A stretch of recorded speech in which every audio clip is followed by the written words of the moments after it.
Hi everyone, it's Cassie. Welcome back for another Trinity Stamps video. Today we are going to be making a really cute alien card. I know maybe cute and alien don't necessarily go together, but this is adorable and I love this stamp set.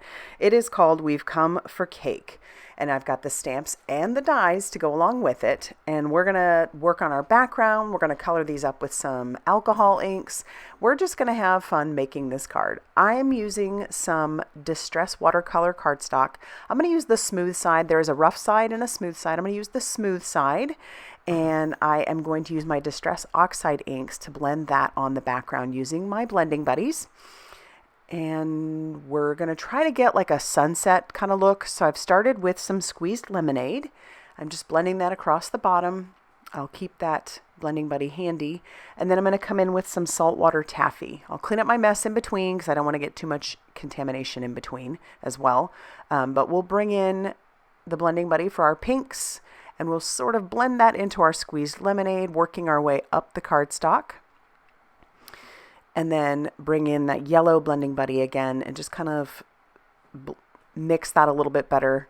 The Distress oxides just blend so nicely. They're so fun to blend with. They blend quickly and they blend smoothly, so it's always fun to work with them. The next color would be Broken China. I'll blend that into our saltwater taffy a little bit and up to the top. Well, not all the way yet. And then we'll bring in our saltwater taffy one again and blend that. And then our final color, well, it isn't the final color. The next color we're going to use is Uncharted Mariner. It's such a pretty blue.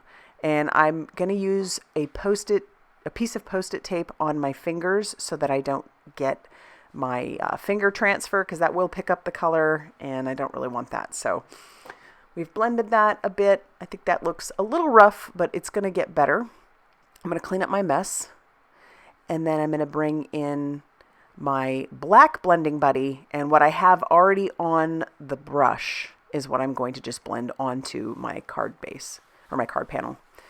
So I didn't ink it up with anything else. I already had color on it, and I'm just going to blend that right on. I don't want to stop there, so I'm going to bring in this solar spray. If you haven't heard of these, by Simon Hurley Crate, these are pretty fabulous.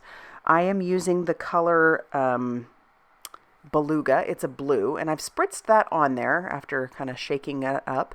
It works so well on dark cardstocks, and right now it just looks like it's a water splatter on there. I'm going to heat set that, but when I bring that up to the camera and kind of turn it side to side, you're going to be able to see the blue shimmer, and it looks so good.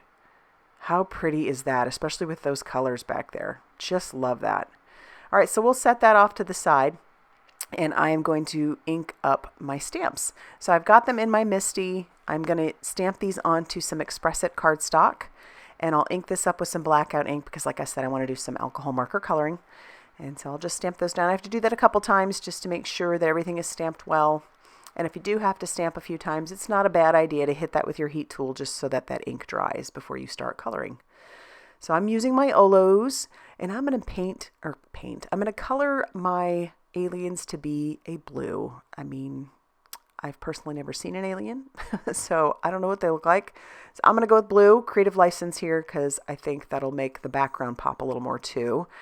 And we're just going to start light and go dark. That's typically how I color.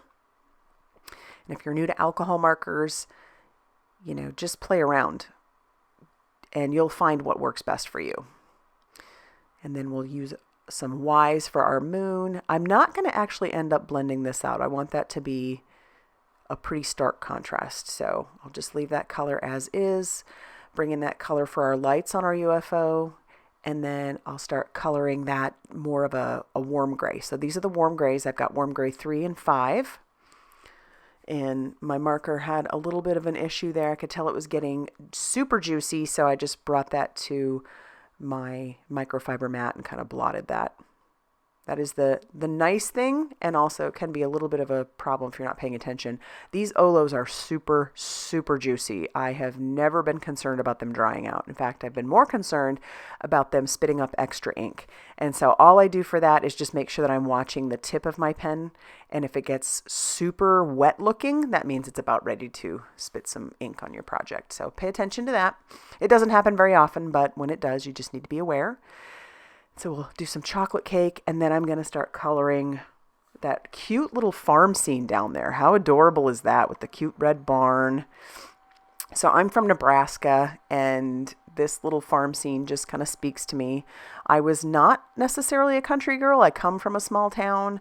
My friends all lived on farms, but we lived inside the small town. So I didn't have horses or farms or any fun stuff like that. But yeah, do love the farm scene. Speaks to my heritage. Because I actually had cousins that had farms and all that too. So, all right, we'll color that more of a yellow orange, bring in a darker color, and then we'll blend that up. Just making it look like it's darker more towards the bottom. Same thing with the other side. We're going to use a green on that side. And then we'll blend that up also. We're using the YG 8.5 and 8.7. 8.7 that is. And then blend that up. And then we'll do a little bit on the clouds, and we will be ready to die cut our little scene out. So I'm just going to use the matching dies, tack that down with a little bit of mint tape, and then we'll be ready to die cut this out. There they are, super fun. And then I'll bring in my scene and we'll start playing around with how I want those pieces to go on there.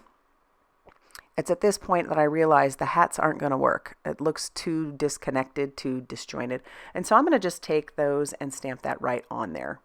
I'm going to also stamp the beam on my background. And because I used Distress Oxides there, I do want to use a pigment ink. So I am going to ink up my hats using that same Blackout ink, but I'm going to ink up the beam using that VersaFine Clair Nocturne ink because that needs to stamp on top of those Distress Oxides. For my sentiments, I've got some black sentiment stock from Pear Blossom Press, and I am inking up my sentiments with some juicy embossing ink, and then I'll cover that with some fine detail white embossing powder. And then we are going to heat set that till that is smooth and melted. This is actually the second time I've stamped these, just to let you know, to full transparency. I stamped them on the back, and I didn't get good coverage, and I think I smeared one, so we stamped them again. We're going to die cut these out. And so when I do go to adhere them, you're going to see that there's sentiment on the back as well. Here comes quality control. And now I'm going to get my card base ready. So my card base measured 5.5 inches by 8.5 inches, scored at 4.25. We're going to put the 2 sentiments on the inside. This is a close encounter of the getting older kind, and we have come for the cake at the bottom of that. I'm going to stamp one of the other little aliens from the stamp set, and I'm actually going to bring in some tumbled glass distress ink, which isn't formulated for, or this is broken china, not formulated for stamping, but it works fine since it's on the inside of the card. And now we can start adhering all of our pieces to our panel. So I'm going to use this, just some regular glue for most pieces. So the cake, our little scene back there, the moon, but for our sentiment and our little aliens, we are going to use some foam tape. And then we'll be, yes, that's Miles if you heard him. Then we'll be able to adhere all this down to the front of our card base. We're not going to have any white showing on that card base, so it goes right to the edge. And then we can peel off our release papers, and then we can just adhere down our pieces. And then I did have those hats, so I thought might as well just stick those on the inside of our card. So I'm just going to stick those right behind our sentiments, because why not? It's a birthday card. It'll be fun. And then once we're done with that, that's going to finish off our card for today. So I love how this turned out. That solar spray on that background looks so good. These aliens are adorable. If you like this card, be sure to hit that like button. Definitely consider subscribing if you haven't already done so. And be sure to check out all that Trinity Stamps has going on over on their blog, Facebook page, and Instagram for more crafty inspiration. Thanks for stopping by, and we'll see you soon.